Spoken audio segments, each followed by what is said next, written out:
નર્મદા જિલ્લો, દાહોદ જિલ્લો એ દેશના અતિ પછાત જિલ્લાઓમાં પણ 1 થી 10માં નર્મદા અને દાહોદ જિલ્લાનું નામ આવે છે। ત્યારે એમાં પછાત રહેવાનું સૌથી મહત્વનું જો કોઈ કારણ હોય તો શિક્ષણનું સ્તર કથળતી હાલત એ નર્મદા અને દાહોદ જિલ્લાનું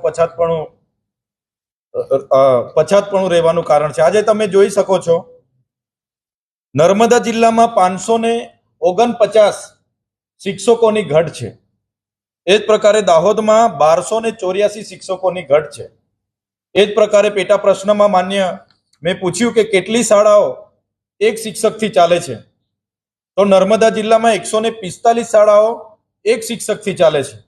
હવે તમે વિચાર કરો, એક શાળામાં 1 થી 5 ધોરણ હોય, 1 થી 8 ધોરણ હોય, એક શિક્ષક કયા ધોરણને ભણાવશે? એ વસ્તી ગણતરી કરવા જશે, SIR ની કામગીરી કરવા જશે, સરકારી મિટિંગોમાં જશે, તો બાળકોને ભણાવશે કોણ? ગરવી ગુજરાતની આ વરવી વાસ્તવિકતા છે કે નર્મદા હોય, દાહોદ હોય, છોટાઉદેપુર હોય, પંચમહાલ હોય, ભરૂચ હોય કે ડાંગ હોય, આદિવાસી વિસ્તારોમાં સરકારી શાળાઓમાં સરકારે આજે સ્વીકાર્યું કે આટલા શિક્ષકોની ઘટ છે અને એની વૈકલ્પિક વ્યવસ્થાઓ સરકાર એવું જણાવે છે કે વિચારણા હેઠળ છે।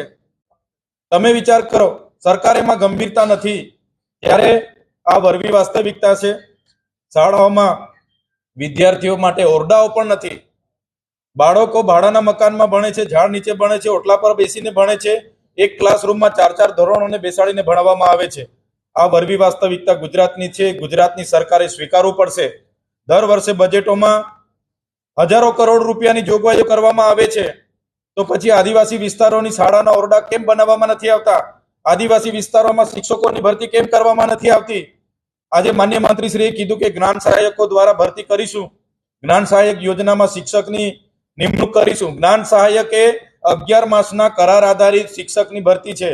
હવે તમે વિચાર કરો, બાળકનું ભવિષ્ય બનાવનાર શિક્ષક જ કરાર પર હશે તો 11 માસ પછી એની કેરિયરની ચિંતામાં એ બાળકોને ભણાવી શકશે? બાળકોનું શું ભવિષ્ય બનાવી શકશે? આ સવાલ અમે ગુજરાતની સરકારને પૂછીએ છીએ।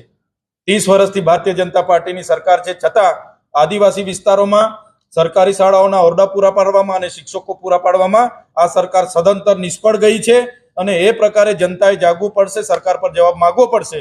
એ અમારી આજની માધ્યમથી આપ સૌને વિનંતી છે।